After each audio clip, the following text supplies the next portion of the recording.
Cambodia is a beautiful country in Southeast Asia, bordered by Thailand, Laos, and Olac, or Vietnam. Cambodia is a fascinating mix of breathtaking scenery, simple cultures and traditions, stunning ancient temples, colonial architecture, genuine friendliness, and more. Cambodia has a magnificent and spiritual past. The glory of the Khmer Empire stretched from eastern Thailand and Laos to South Olac or Vietnam. The temples of Angkor, capital of Cambodia's ancient Khmer Empire, are a perfect fusion of creative ambition and spiritual devotion. Angkor Wat is still the spiritual heart of the country where people come to pray every day. Because of the spiritual atmosphere that exists in every Cambodian's heart, the country is blessed by God's grace, especially in its time of need. Over the years since the 1990s, Supreme Master Ching Hai has continuously sent humanitarian aid to Cambodia. Over the years, Supreme Master Ching Hai has kindly accepted many invitations by earnest truth aspirants to visit their land.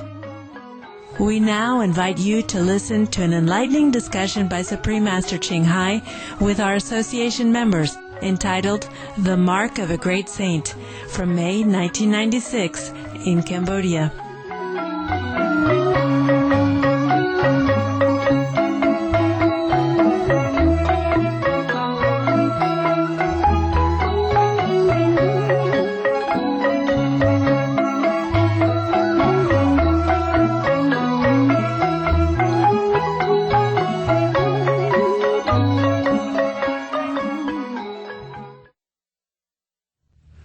Most Indian people, they don't dare do that.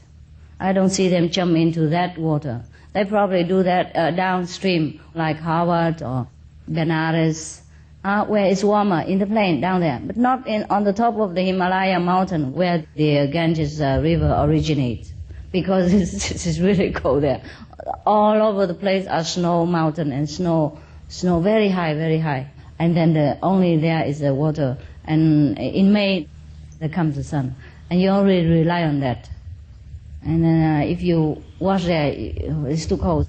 All they do is just dip water and splash it on their body, some places or some face, and then they do something and invoke the name of God and just splash a few drops on their head or drink it. Just symbolic. Yeah? And they believe their sins are washed already. Maybe it is true because they have to walk a long way from the cities and endure a lot of hardship and risk in order to get there. So maybe if they are so sincere like that, their sins will be also washed away somewhat. With their own purity and sincerity have touched God's power, I think. I think it helps. Because you feel very good there. At least in the Himalaya, there's no contamination of thought. When you're there, you feel pure and blissful, because the air is full of blessing, full of people's sincerity, and full of positive prayers. There's nothing but praise for God in such places. No negative thinking, nothing but sincerity and pure devotion. So even if you are not very attached to any particular place like Himalaya, but you feel good there. Feel really good. But I was sad too one time when I saw the people walking there barefooted. Some of the laborers who carry people and they don't have shoes. Sometimes they carry shoes, but their shoes were broken and their feet are blistered and bleeding. Oh, and I was so mad at God at that time. I say, why you make so much trouble for human beings like this?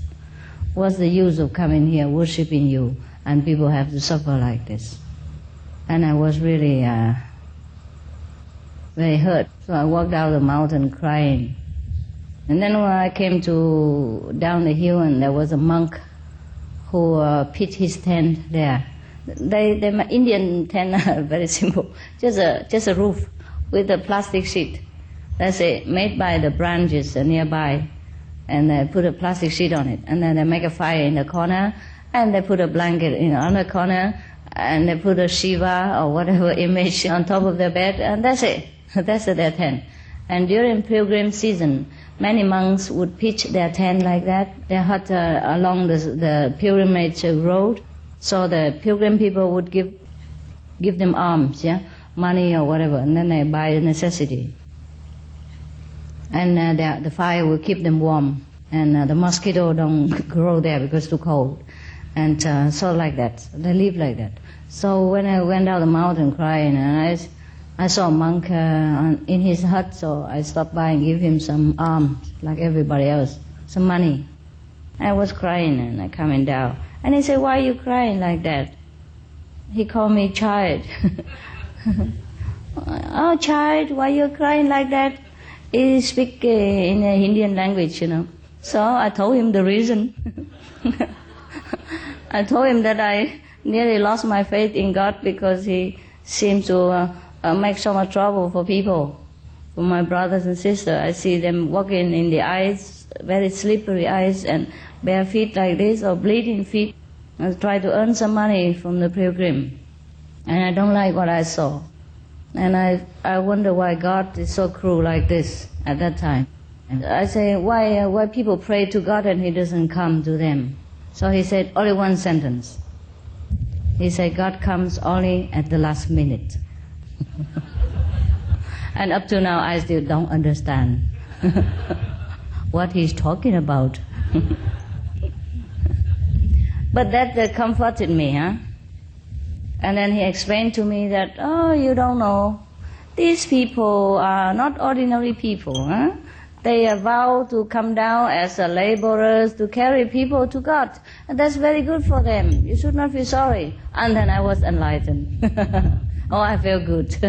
I feel very good. And I said, how about the horses? The horses also endure so much hardship to carry people to such and such a holy shrine. He said, why, yes, these are also holy beings. They incarnated as horses.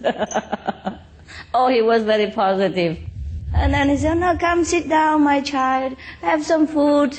Yeah, and he gave me some prasad, blessed food, sweet, and I was very happy because I have some sweet, and it's okay. And so after I pay respect to him, I just went down the mountain and felt better. And then when I went down into the temple, and they also treated me so nice. And I was sitting there in the river. Just because before that I also talked to other monks, and he listened to the conversation about me feeling very sad. But I felt already better. Yeah, and when I went to the temple and I saw many people there, so I went to the river and sat next to the river, thinking, and sit like this. And so many people surround me and said, don't do anything silly, will you?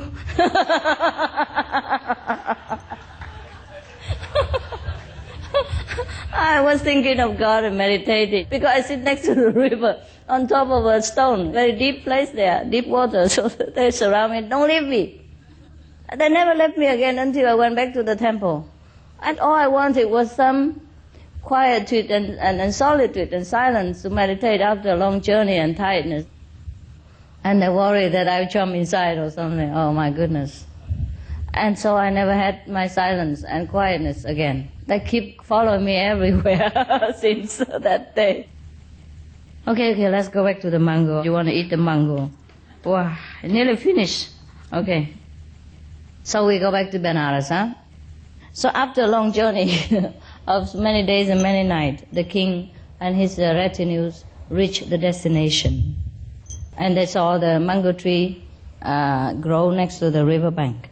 So they all went down and had the delightful feast of the rich, juicy mango. When the night came, the king lay down to sleep at the foot of the tree, reluctant to leave. And they made a lot of bonfire, blazing fires around to keep the beasts away. Late at night, when the king was fast asleep and all the guards were dozing, then all the monkeys and the king came. The king of the monkey came. And they jumped from one branch to another to get the leftover fruits and eat them. And the king heard so much noises, so he woke up, because 8,000 of them, can you believe it? But this is exaggerated. How can 8,000 monkeys eat from one tree? With all these kings and centuries and all that as well. There must be a very special tree. Indian stories are like that, full of mystery that you have to solve it yourself or imagine.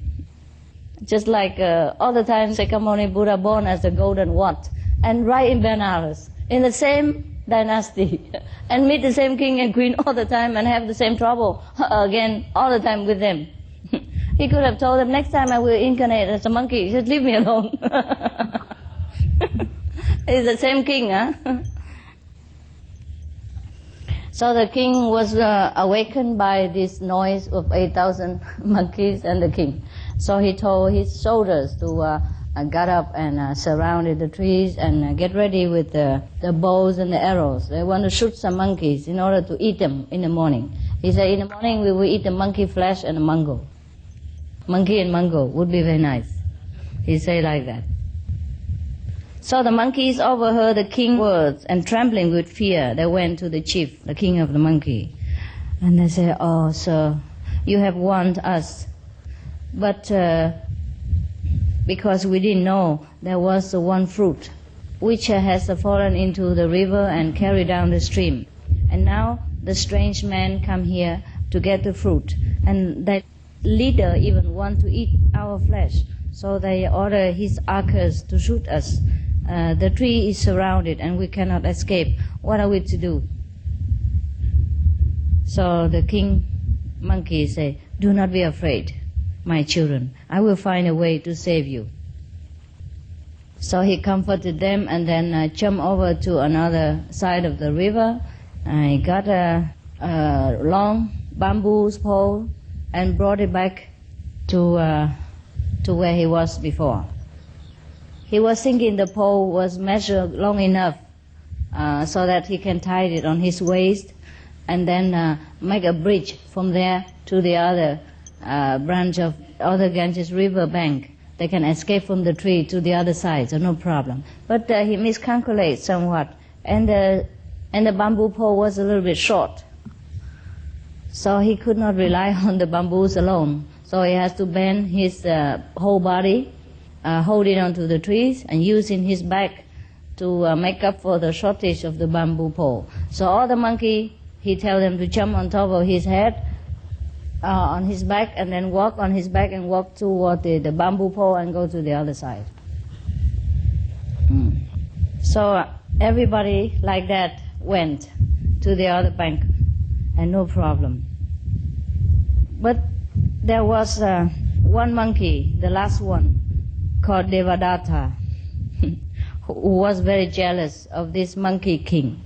So he thought of himself to make more trouble for him. So when he jumped on the monkey's king's back, he jumped very, very hard with all his might and broke the back of the monkey's king.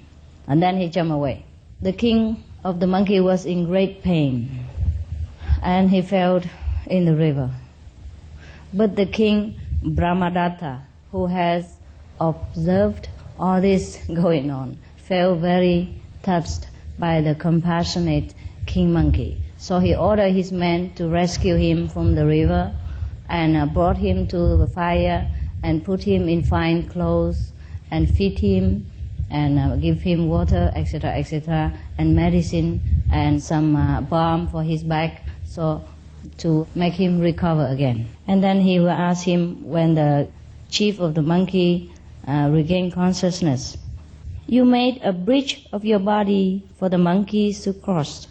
In doing so, you have given your life. What are you to them, and what are they to you, O great monkey? The dying monkey replied, Oh, your majesty, they were my children, and I was their chief and guide. They loved and trusted me. I do not grieve to leave this world, because I have gained my subjects' freedom. If you would rule well, remember that the happiness and welfare of your people must always come first. Saying this, the monkey chief closed his eyes and died peacefully. King Brahmadatta ordered that the dead monkey be given the funeral honors of a king. A shrine was erected at the place of cremation. Torches were burnt there and offering of incense and flowers were made. When the king returned to Benares, he built another shrine in honor of the monkey chief and commanded all his subjects to pay homage to the memory of so brave an animal. All his life he remembered the last words of the monkey chief and ruled his people wisely and well. Finished.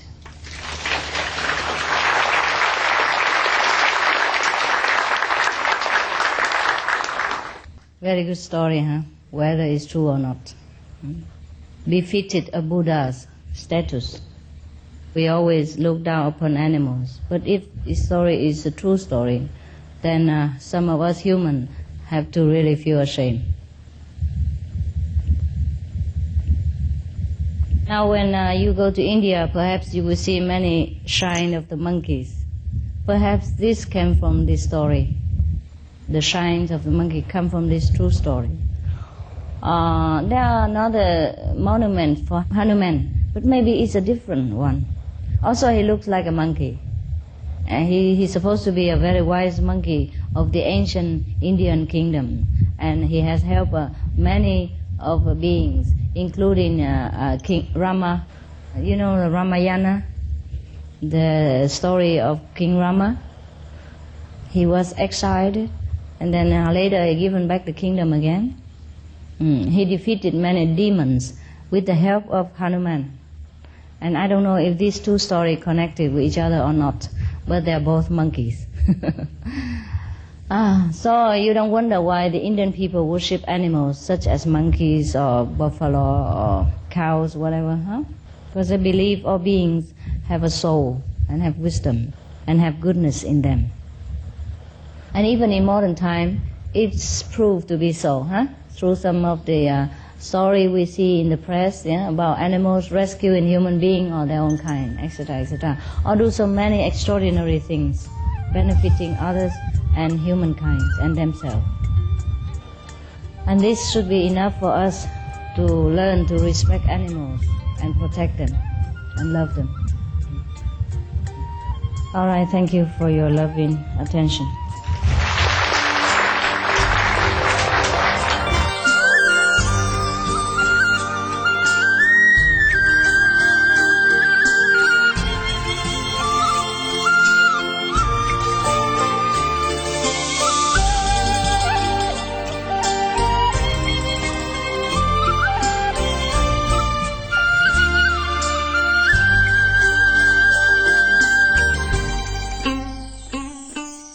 We are very happy to have you with us today on Between Master and Disciples. Healthy Living is up next, right after Noteworthy News, here on Supreme Master Television. May your spirit be light and bright with God's grace.